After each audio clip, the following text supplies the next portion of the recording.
Okay, welcome. I know we're running late, and I apologize for that. We do like to be punctual, but we had a little meeting there and discussed a few things. So we're here, and we're glad you're all here. I'm going to make my introductions real short here. I'm Sergeant Al Nothan with the Highway Patrol. Captain Ron Johnson will be speaking with you today, filling you in what took place last night in Ferguson, Missouri.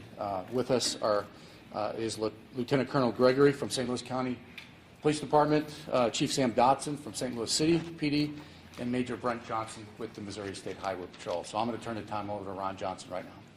Sir? Good morning. Thanks for coming. I'm going to start off by saying I am proud to wear this uniform. I put it on every day with a lot of pride and a lot of commitment. But I also want to say while the profession isn't perfect, it is good. This region, this community, this state, this nation have some of the finest law enforcement officers that this world has ever seen. They do an outstanding job each and every day. I am proud to lead them in this unified command, and in no way do I want anyone to ever think that I am not proud of them and the effort that they've done to protect this community. Now I will address some of the illegal activities of last night, and those activities were violent. It is these actions that continue to affect the freedoms that this nation affords the citizens of our state and our nation to protest in a safe environment. Last night, a business on West Florissant was looted and vandalized by several individuals who attempted to take a cash register out of that business. The manager of Brudytown has said that this is the third time that his business has been broken into in the last 6 weeks. Last night, there was a fire outside of a restaurant on Carson Road on South Florissant, which has been investigated. Gasoline appears to have been poured around that facility. The Ferguson Police Department was able to put out the small fire that started with a garden hose.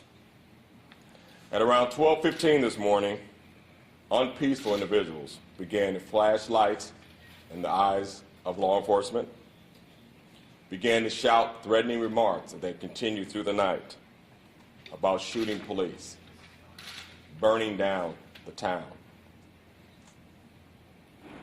They began to position themselves in close proximity of an officer's personal space, which creates an unsafe environment for officers to defend themselves and to protect others that were out there in a peaceful manner.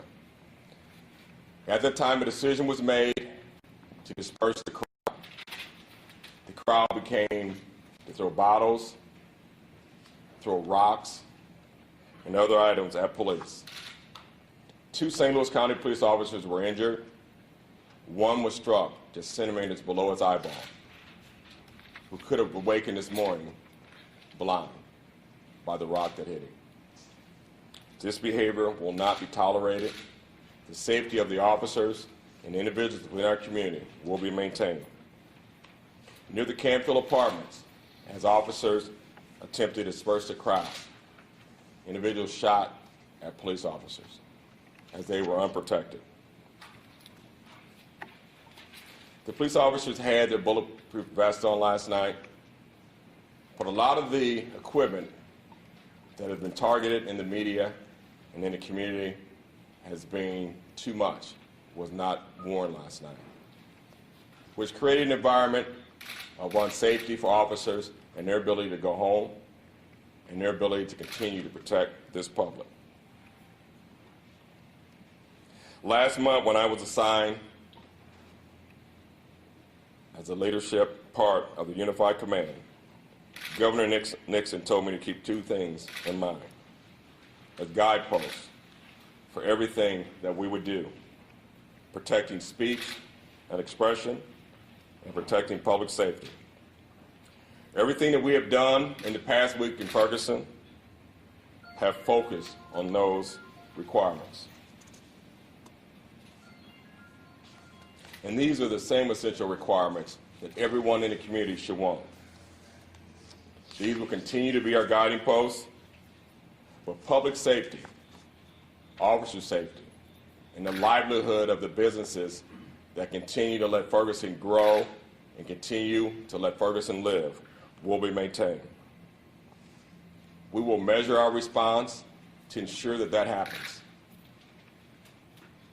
And if that means that officers will respond in riot gear, they will.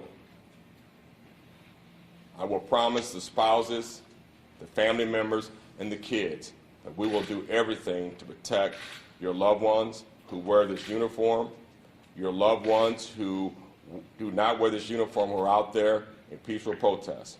We will do that. Our officers are committed to this community from day one until the end. Starting today, I'm asking that the many coalitions who stated they were for peace will stand publicly. I ask that the courage coalitions that say they stand for peace would stand publicly. The national organization, both civic and activist groups, I ask that you stand publicly. I ask that those political leaders who have stood up Ferguson and watched the behavior of the unpeaceful protesters stand for the laws that you've been elected to uphold. We must all stand. The citizens must stand. This agenda for peace, this agenda to make our community better, takes us all. We cannot have nights like last night. We can't have actions like last night that can result in injury or death. Those will not be tolerated. There are many things going on in this community. There's an anonymous donor who called my office last week who wants to start a foundation, and she's committed to giving over $100,000 to this community. The Quick Trip has committed to rebuilding on the site in Ferguson. Walmart has committed to staying in Ferguson. Centene has committed to bringing jobs to Ferguson. Emerson Electric has donated over $4 million to Ferguson. Anonymous donor has reduced the electrical bills in the 4 apartment complexes around the Canfield area. There's been community policing that has started. The Ferguson Police Department has established a review panel board to start forming. Ferguson is overhauling some of the ways they handle tickets and fail to appears. We, as law enforcement, are looking at our policies on how we can do things different, how we can respond different. This nation is looking at all those things. This nation is changing. The voices have been heard. They can continue to voice their opinion. They can continue to voice their wants. But it needs to be done in a safe manner. And we will ensure that it's done in a safe manner. And I guarantee that those that are stuck on that not happening, we will pull you out of the crowd of peace. Because I do know that there is a crowd of peace that assembles throughout our state and throughout this nation. But those that do not stand for peace, we will pull you out. And I just ask you that if you stand for peace, when we attempt to pull those that are in the crowd that do not stand for peace, that you stand aside. There's sometimes that I think the public that's out there, they're not seeing the same things that we see. Last night I saw individuals with their hands underneath their shirt. Individuals talked about, I've got a weapon if police respond to us. As you've seen, we've taken weapons. We've taken guns. We've taken knives. Last night there was a Molotov cocktail thrown at a parking facility. We will not tolerate that behavior. A lot of times the peaceful protester is standing up front. Behind him is an individual who's going to create harm. And that harm could come to a law enforcement officer, but that harm has a better chance of coming to the person that stands in front of them. Captain, could you tell us more about the shots that were fired at police? Did police see a gun leveled at them? Was anything or anybody hit? No, we actually saw the muzzle flash come from the weapon as we stood on the end of the road. I was there. I took cover, as well as Chief Dotson and Chief Belmont. You could see the muzzle flash. You could see the flash from the gunshot coming from the weapon. Yes. At some point in self-defense, would officers, if they're shot, would they have to shoot back in a situation like that? Officers will defend themselves, defend this country, defend this region, yes. Captain Johnson, how many people were arrested last night, and should we expect a greater force to be on West Florissant Avenue over the next couple of days in preparation of these protesters? We had 5 individuals arrested last night.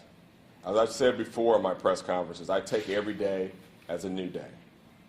I woke up today and there's no signs that we need to do anything different on West Florissant than we did before the events erupted last night. What were those 5 people arrested for? One was arrested for assault, inciting a riot, and failed to disperse, I believe. The others, I believe, don't quote me, I believe, were also some failed to disperse. Captain, what do you see, if you do see, an end game in this? Because you seem to be walking this fine line between allowing people to protest and situations like last night have developed that seem to really put officers at risk. Is there a point where you have to do what you can to shut some of the protesting down for the officer's safety, or is there a point where you say enough is enough, we have to move in and just quelch it? I tell you, we look at every situation for what it is, and when it starts affecting officer safety, public safety, we will do that. But we have to make sure that this public feels safe. You know, this past Saturday, a husband and wife attempted to go buy produce at a market in Ferguson. His wife was confronted. The gentleman came to just protect his wife. The citizens of this state and Ferguson have the right to go get produce. They have the right to walk the streets. Yesterday, I got a call from the Riverview Garden School District, who are afraid for our kids that live in Canfield, for our kids that live in Ferguson. If we're going to get better in Ferguson, we're going to get better in this nation, our kids have to be educated. And when our actions are stopping our kids from getting educated, our kids fearing to come home, parents are fearing if their kids are going to come home, that has to stop. And we will do whatever we can to make sure that this community is safe. This community is free to enjoy the freedoms. Yesterday I stood there, and in the crowd people were holding the American flag.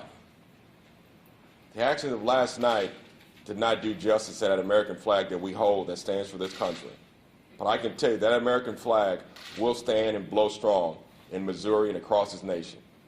Captain, has there been any investigation into the burning of the memorial, and do you think that was the reason for last night's unrest? The fire department is actually investigating that. I attempted to go out there last night and take a look myself. Unpeaceful protesters who were attempting to say that this was law enforcement's fault. Law enforcement didn't put it out. Well, prior to going there, I watched an 11-minute video of the shrine being burned. It started out rather small. Someone could have gone in their home and pulled out a cup of water, a pot of water, and put on it. But instead, they stood there for 11 minutes watching it burn until police got there. Ran door to door and said police started this fire, when you could have put it out with a cup of water. Police, I don't know how it burned. And some have said it was a candle, some say it could be intentionally started. We need to investigate and figure it out. So I have not given a reason, but I am not going to believe, with all that is me and all the integrity that I have, that police officers went and burned that shrine. Captain, do you still think, in conjunction with that outside agitators are trying to stir the pot? You've heard me say on many occasions that many of the people were outside, but last night, many of the faces I saw were residents of Ferguson.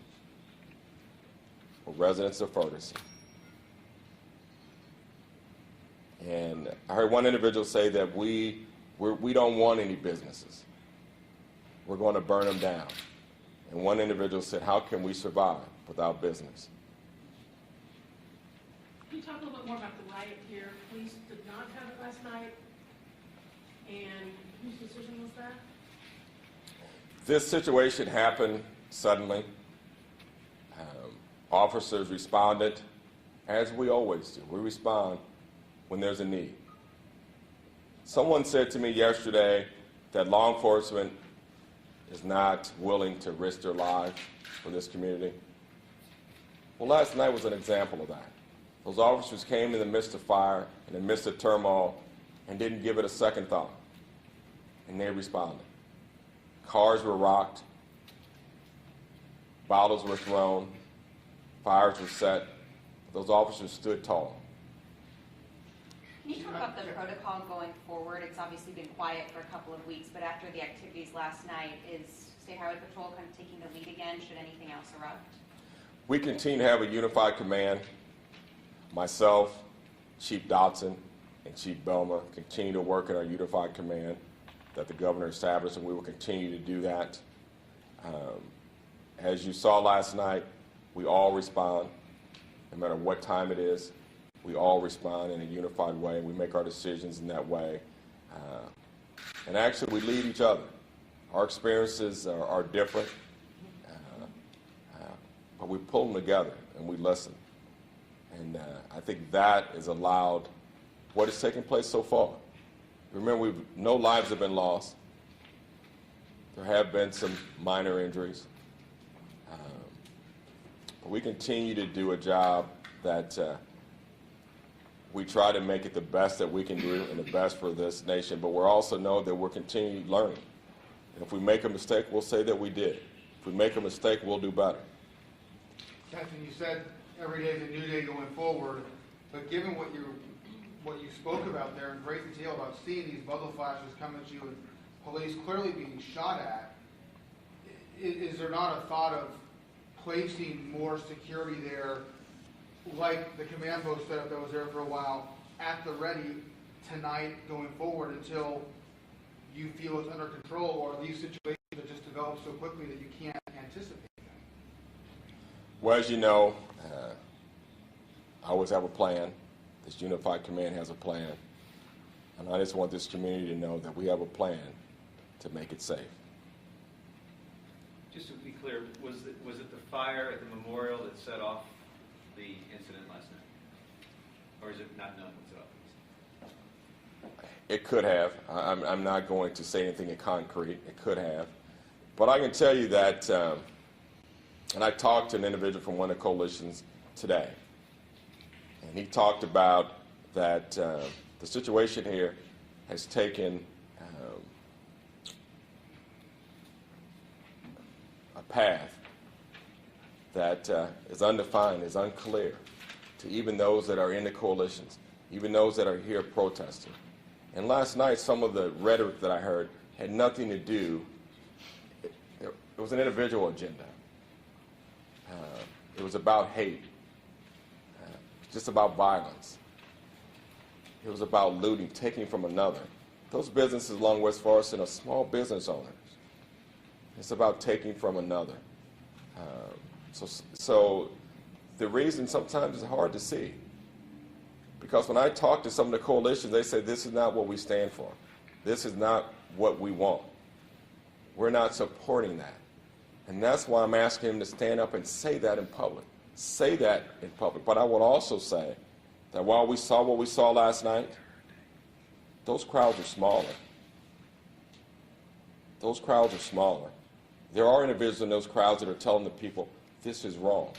But if an individual can do that, if a young 18-year-old can stand in front of a crowd and have the courage to say, stop, this isn't right, surely the head of an activist group, the head of a civic group, the head of a coalition, a political leader can step up and say, it's not right. If as law enforcement we can say that we haven't done everything perfect, we're willing to say that, we're willing to say that we're going to change. Change is not like magic that you can snap your fingers and it changes all of a sudden. But change happens over time. And as long as you continue to work toward that, there's a better time, there are better days ahead. Are you concerned that last night's actions could encourage more people from outside to, come to St. Louis and come to Ferguson? There's always that potential. But last night were the people that live in Ferguson. Or the majority of people that live here. And no matter what has happened here, we've got to have pride in where we live. We got to have a community that our kids can walk out and play. That when we're gone to work, that our wives can go to the market in safety. And that is not happening. But I also want to say, and I think I owe it to the people of Canfield and the people in all those apartment complexes, all the people in Canfield aren't supporting this behavior. They want their freedoms back. They want their security back. And I've talked to them. So I don't want this state or this region to think that everybody in Canfield, everybody in those apartments are a part of this, are a part of this negative behavior, because they're not.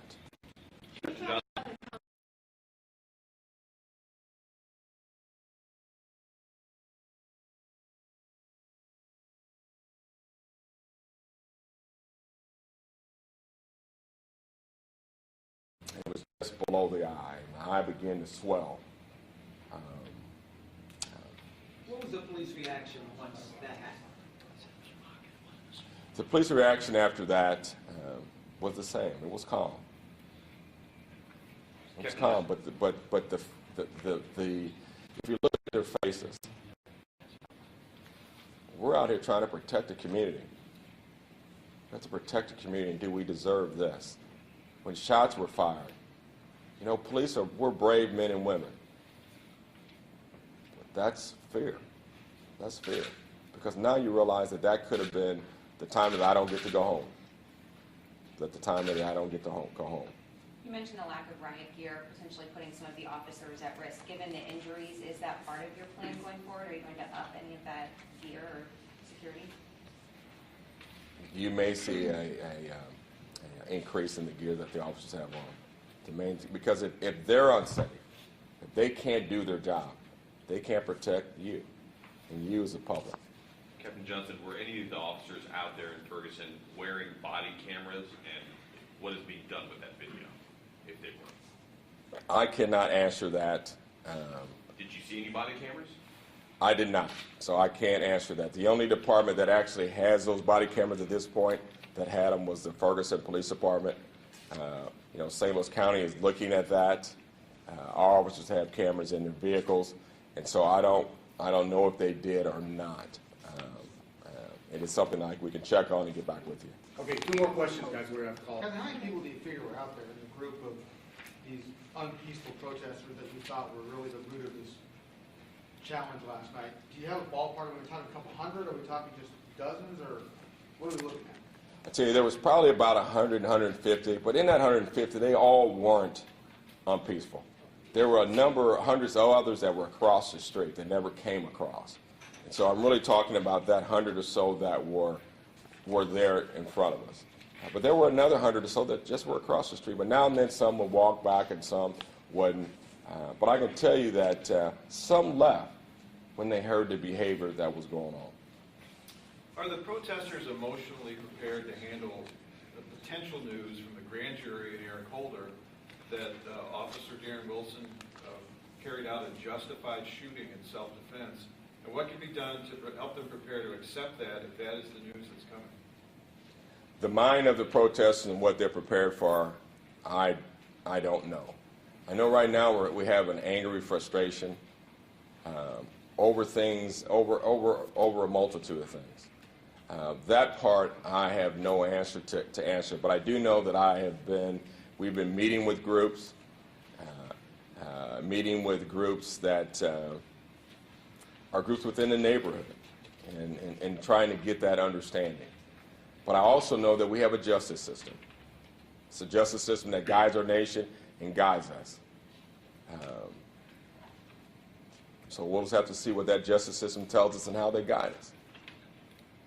Last question right here. Last question. Some of the residents were complaining that the officers wore Darren Wilson wristbands in attempt to infuriate the crowds. Do you feel that the police are justified in wearing these wristbands, and do you think it was an attempt to infuriate the crowds?